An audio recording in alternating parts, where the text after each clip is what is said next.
I was laying in the bed, and all of a sudden something jumped into my body. I remember seeing her just before she did it. Hello and welcome back to Talk About Strange. I hope you guys are doing great today. I got some really good stories to share with you that Rhonda sent in to us. She's the one that did that short video that she sent in. She's got those beautiful cats, that Savannah cats and toy cats that she shared with us.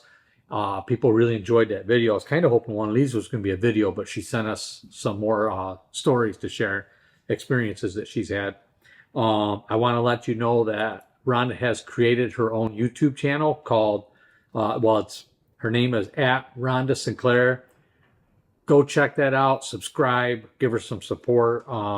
She raises and sells these cats, and I mean, they are amazing. I'll throw a couple pictures up here for you to see. Wait till you see that one that she has on her main page there, but maybe I can even snapshot that and share it with you. So that's really cool. She's got some cute videos on there, so go enjoy that and show her some love. And I will get on to her stories here. I don't have any major updates as of right now. We're moving forward with our closing here. We're looking at a piece of land. I'm kind of curious. We may end up building a new home.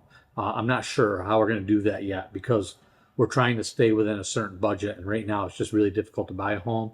So we're considering rebuilding a new home smaller than what we have here. Let me know if you guys would be interested in seeing that in a video. You know, I'll probably record it anyway, but if you guys would be interested in seeing that, maybe I'll put something together and kind of show you guys the build as we go. So that'll be something interesting. My wife and I are actually talking about just the two of us building it and just getting some help with a few other things, but we might be doing that together. So just let me know if that's something you'd like to see. Okay, so I'm going to get right on to her stories here. Her first story is titled Possession. Before I get started, I just want to say Dunkin' Donuts is not affiliated with this channel and not a sponsor of this channel. I just love drinking Dunkin' Donuts coffee, as you guys all already know. So, all right, let's get started. I think it was the early 90s. I was hanging around a guy. He was kind of into growing weed and selling weed when it was illegal in Canada. Everyone was kind of doing this thing. Everything had to be kept secret. So one night, him and I were talking about his story. He's from Newfoundland, and he has what they call the Newfoundland spirit that follows them around. I didn't pay much attention to it at that time, but later on when we were in bed, I was laying in the bed, and all of a sudden something jumped into my body. I remember seeing her just before she did it. She looked very witchy, looking spooky, witchy, evil. I was like, how can this happen? I'm a woman of God. How can something just jump into my body? I remember thinking this. She looked over at the fella I was dating, and she wanted to kill him. She wanted me to put my hands around his neck and kill him. I'm like, what the hell is this? It was spooky. So I was like, this shit can't be happening. There's no way. So I thought about that movie, Ghost, and how she pushed him out. And so I did that, and it worked, thank God. But just remembering that her being that essence in my body, I could still feel it, and part of it didn't leave for a while. It took me a lot of prayer and a lot of fasting to finally dissolve the energy that she left behind. But yeah, pretty spooky. I found out how it did happen because when I was hanging around this guy and he was doing the smoke and the weed, and they were doing all deceitful things too around and growing it, and everything I had fallen into their clan family lifetime bullshit. And then she was going to use me to get rid of him. I don't know his past enemies or anything. I just know that she was going to use me to harm him. And then I thought later that maybe some people are right. Maybe they are possessed by demons to harm others. So it made things in my mind. I didn't doubt anything on this earth that could happen. It opened up a door of all possibilities. Okay, that's interesting. I mean, speaking of that, that's I see stuff in the news all the time about people doing really evil things, and you want to think it's an excuse, that people could say they were possessed. But I got to tell you, some of the stuff that people do today or anytime, you almost can't fathom a human being doing some of the despicable things that happen. And you can't help but think sometimes, were they possessed? Like somebody goes into a supermarket or a movie theater and starts shooting people or whatever. Like, can you imagine? I can't even fathom how somebody could wrap their mind around some of the brutal things that happen. And you almost can't help but wonder if there's some kind of a possession involved there, you know? So yeah, it's really wild. It really is. And it makes you wonder. And would they even know it, you know? Or if they said they were possessed, who's going to believe them, right? It's a terrible thing. Terrible. All right, let's get on to your next one here. I got them in order. I just got to look at the dates. This one was very close.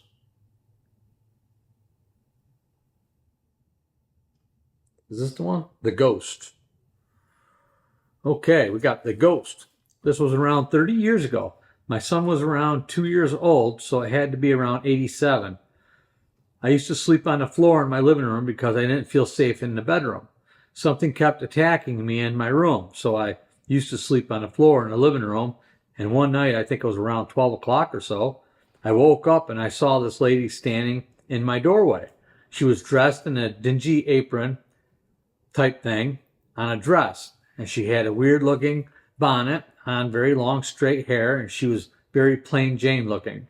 I looked at her and said, "Hi, can I help you? Are you lost?" She didn't say nothing to me. "Excuse me, ma'am, you're in the wrong house. Can I help you?" You shouldn't say nothing, to me. Then she mind spoke with me and said, "Hi, I am your Aunt Mary. I'm from the 1800s. And I am one of your guardians. I am here to answer any questions you would like to be answered. Do you have any questions to be answered?" Well, 12 o'clock midnight, I don't think I have any questions except, what the hell are you doing in my house? I asked, "Who are you?" And she said, "I am Aunt Mary Putnam. I died in the 1800s era. I died later on of a broken heart, and I'm looking after you, and this is part of what I have to do to make it with God, because I basically murder a lot of people in my family. Otherwise, what did you do?" she said. "Accused them of being witches in the Salem, Massachusetts." Okay, falsely accused them because I wanted to impress a man and wanted to give them land because he was married and had children. I wanted him to leave his wife and to be with me. He was my lover. Instead of it was reversed on me, and he went ahead and let them kill him when he was accused of being a witch along with his wife. He said, "Yes, we're all witches here," and he died by the hands of the magistrate. I am your great great great great aunt. They gave me answers of why my family never seemed to get together. They always betrayed one another. They gave me closure to know that they're a chip off the old block. I didn't know what part of that clan that I was related to, because she was my aunt, so I had to be related to Sarah Big Mary on the other girls, or the other girl. I forgot her name, Rebecca, maybe. That's her name. I had to be related to those people from Salem, Massachusetts. These people owned the land because they were the first colonized from Europe. The whole Putnam family that came over and researched it, and they spread out all over America. But I am related to all of them because they were a family of 14 that came over. The second story happened in a place called Vernon. I used to walk my son to the special bus. Every single day he was special needs, and he used to go to school called Goldstream, which is amazing school. They help him get well on his way. I think he meant to say, I think every child is a genius. You just have to unlock their gifts. So one morning, him and I are walking to the bus, and I see this little girl standing in the yard. She's wearing a little fur jacket. She's got a muff, and she's got her hands in the muff, and she's got a little bonnet, all matching outfit. Really cute little girl. And she's standing in the yard, looks like she's waiting for a bus. So on the way back from dropping my son off, I decided that I would go over to her house and knock on the door and say, if you want to, the little girl can wait with us. They looked at me like I was crazy and said, what little girl? I said, the little girl in the yard. I walk by every single day. I've seen her for about a week now. They said, we don't have a little girl. I said, well, that little girl in the yard every single morning. And then I went out to show them, and she was where she was standing. There was no tracks. There's nothing. It was just covered snow. Like I became completely I looked like a complete liar. My son became a complete liar. And then the lady looked at me and said, there used to be a farmhouse here years ago, and this used to be the end of the driveway to the farmhouse. That makes a lot more sense. Obviously something happened to this little girl, and she was still waiting for the bus. Very sad but very true story. I felt very sorry for this little girl, not knowing where her parents are and living in this weird reality. So I prayed for her, and we never saw her again. Interesting. That's another interesting story. And you hear stuff like that, lost spirits. They're just trapped. All right. Neat. Let's get on to your next one. You got another one here.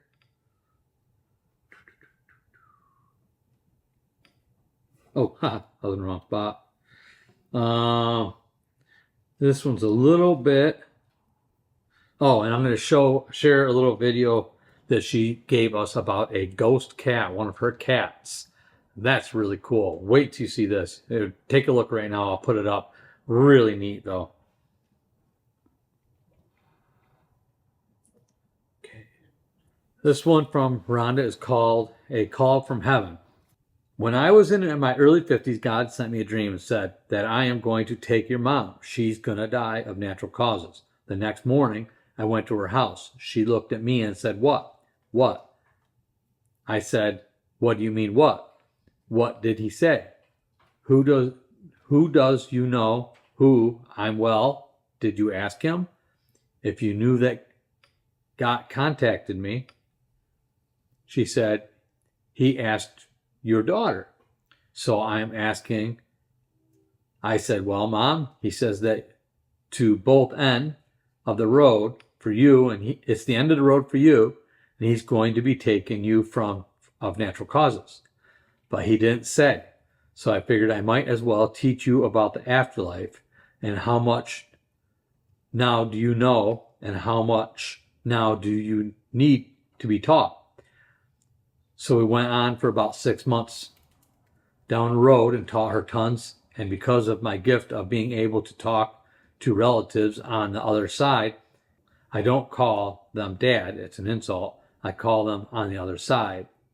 She said she was able to visit and talk with them, so to reassure her that there's another side. And then after that, we talked and said, well, you can call me from heaven if you want to. Well, how am I going to do that?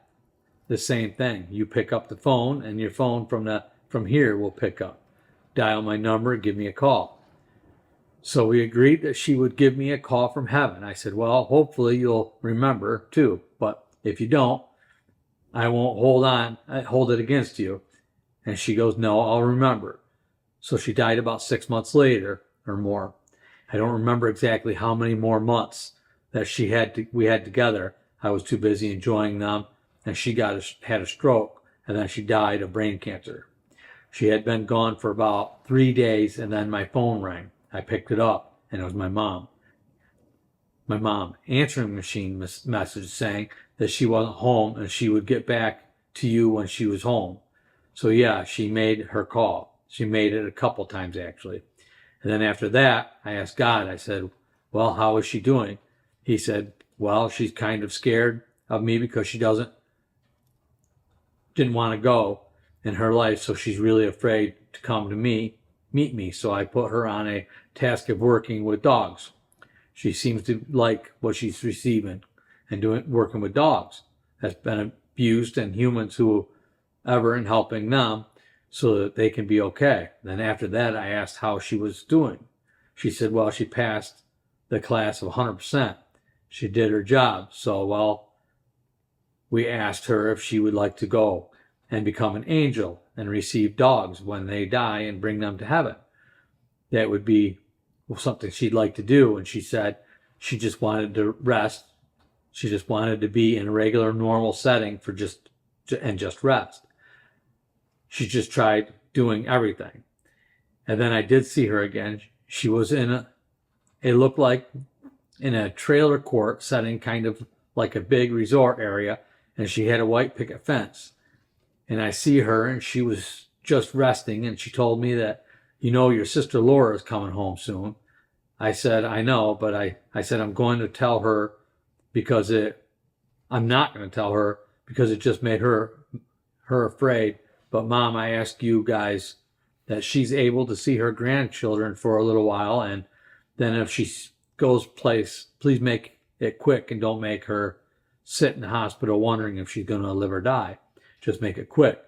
Please, for her sake, I'll stay down here and I'll help her with her grandchildren and that sense of money and whatever else that she needs help with, and get along in life the best that I can. I said, I know you will. You're a helpful girl, and you've been there for all of them, and I'm very proud of you. God has a twinkling in his eye for you. He sure does. Love you a lot. I said, yeah, I love him a lot too, and I think he knows that one day it'll be my turn, and I just pray that it'll be fast, and I just want to go to sleep and not wake up. But I don't want to leave my cats alone. I don't want to die and have them be in the house while I'm dead rotting. I want to know ahead of time so I can get them to good homes and take them with me. And that was the last time I talked to her. So I don't know exactly when my little sister's going to join them, but God will let me know ahead of time. I'm quite sure he will, so I can prepare everything. Hopefully get everything straightened out around her daughter's working pretty good job now so she's be able to handle the rent by herself and stuff like that. She has her daughter, but hopefully her daughter will be old enough for her mom to be able to work. I'm just praying that maybe her daughter will meet the love of her life before any of this happens. That makes it way more smoother transition. You don't always get over your mom's passing, but it does make it a little better when you have someone else to help carry you through life. Wow, yeah, that's a deep one, Rhonda. I'm sorry for your loss, as your mom, and you say your sister's coming up, and I'm glad you have those communications that you have and ability to do that, and I'm sure it helps a lot, and you've been very helpful, and I'm sure they all appreciate that. All right, what do we got here? Do we have another one from you? Call from heaven. I thought we had one more. Okay, there's another short one. Hybrid children. And I think that's it. I think we're all caught up with yours after this one. I'll try to write this the best way I can. After the children was taken from me, I named her Shadowmere after I came home from the hospital and still tried to piece together what happened. All I know is my health wasn't well after that. Then, for a while, I seemed to be suffering from huge vitamin deficiency. Doctor tracked it down, and it took a lot to get my health back in where I needed to be and look after my other two children. My daughter was young, but she tried to hide her mother's illness the best she could and the mental illness from a loss of children. My daughter sensed what was going on. She really was a survivor. She's like, Mom, what happened to the baby in the tummy? I said, I don't know. She said, will the baby ever come home? I said, I don't know.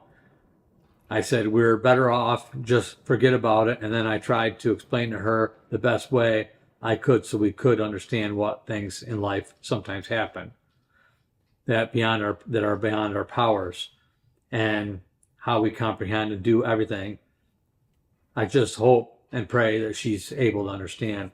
I think I was about 35 years old when this all happened. When I was 50, I was living at my mom in Vancouver Island in Black Creek. One night I had a dream that I was taking aboard a spaceship, first one I ever remember. they woke me up and wanted to show my children, show me my hybrid children. I was pretty upset about it. I was pretty mad and confused. I don't use nice language or attitude with these aliens at all. They were the Greys. How dare you take something from me without my permission? But ideally wanted, they seem to be not listening to any of my words. I don't understand why and what was going on, why they wanted to show me my children. I saw her. She had blonde hair, blue eyes. She was young. I don't know what age she was. And then they showed me the man, that they used his semen, nothing special, just a regular, ordinary man. I wonder if they showed him what they had created. I remember years before that, an alien children came on the program called Yahoo, and it was half alien, half man. I wanted to talk to them, and they took off really quick. So I recognized her face from the encounter. I knew that she tried to be in contact with me before. I had to say to them, if this is my children, she'll find a way to come home. She'll find a way to cut your neck open and kill you. You have no idea what you have created, do you? And I meant that from the bottom of my heart. The next encounter was my daughter. I will see if she wants to write it in her own words for you, but she will not want to be mentioned except that she's my daughter. She's a very private person. I will ask her if she will do it as a favor, but if not, then I will try to write it down the way she tells me to write it down. Okay, that's interesting too. So you're talking about alien hybrid children that you had that were that they used you for, or they took your children to use your children to create hybrids, is what I think what you're saying here. But they'll ask in the comments if you want. Rhonda will let you know. She'll fill you in on any details on that you might need. Anyway, so that wraps it up for her stories that she sent in to us. Thank you very much for sending them in to us. I'm sure everybody's going to enjoy them. I hope I did justice reading them. We already know that you kind of lack a few periods and commas in there, but that's okay. Really good stories. I appreciate you sending them. And I'll put that video, and again, you guys don't forget to go over and check out her channel. See these beautiful cats that she raises. I mean, they're absolutely amazing. They're just short of being lions. I mean, they're really cool. So thank you again for joining us. And you guys have a wonderful weekend. Geez, it's Saturday. So enjoy your weekend, and I will see you again really soon.